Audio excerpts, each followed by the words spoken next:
Good evening বন্ধুরা, আমার ব্লগে তোমাদের সাথে আবার একটা ব্লগ নিয়ে চলে এসেছি। আশা করি সবাই খুব ভালো আছো, আমিও খুব ভালো আছি। মেয়েকে পড়তে দিয়ে একটু মাঠে বসে দুই বন্ধু মিলে একটু সুখ দুঃখের গল্প গুজব করছি। আমাদের মেয়েদের জীবনটা বড়ই অদ্ভুত। বসে বসে আমরা জুতো সেলাই থেকে চণ্ডী পাঠ প্রত্যেকটা জিনিসই করতে হয়। তাই দুজনে মিলে সেই নিয়ে একটু গল্প করছিলাম। আরও একটু ঝালমুড়ি কিনে নিয়ে আসলো, তাই দুজনে মিলে বসে বসে খাচ্ছি। বাড়ি ফিরে এসে রান্নাবান্নার পর্ব তো থাকেই, সব কিছু সেরে বেরোই, আবার এসে যেটুকুনি বাকি থাকে সেটুকুনি করি। আমি জানি একটা কথা, যে তুমি পৃথিবীতে একা এসেছো, তোমাকে সম্পূর্ণ কাজটা একাই করতে হবে। তোমার কারোর ওপরে ডিপেন্ড হয়ে চলা যাবে না।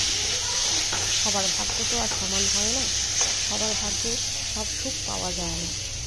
হয়তো মানুষ হিসেবে আমি খুব একটা ভালো নয়। তোমাদের দাদাভাই চিকেন এনেছিল, তাই একটু চিকেন রান্না করছিলাম। আমি ভাবলাম যে আজকে গরমটা প্রচণ্ড হারেই পড়েছে, তাই হালকা করে একটু চিকেনটাই রান্না করি।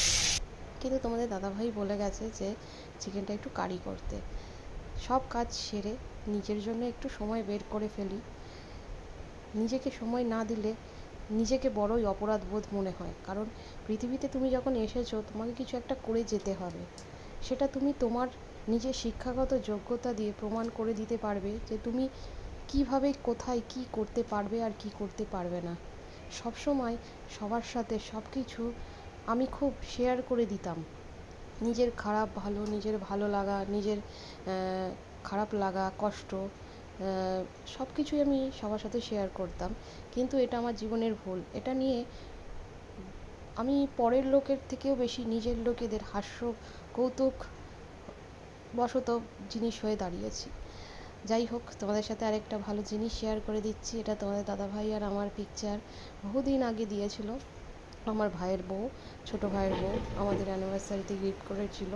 আমি ওটা লাগিয়েছিলাম। আজকে আমি আমার ড্রেসিং টেবিলে ওটাকে সাজিয়ে রাখলাম। যদি তোমাদের চ্যানেলটাকে ভালো লাগে অবশ্যই সাবস্ক্রাইব করো। আবার আসবো তোমার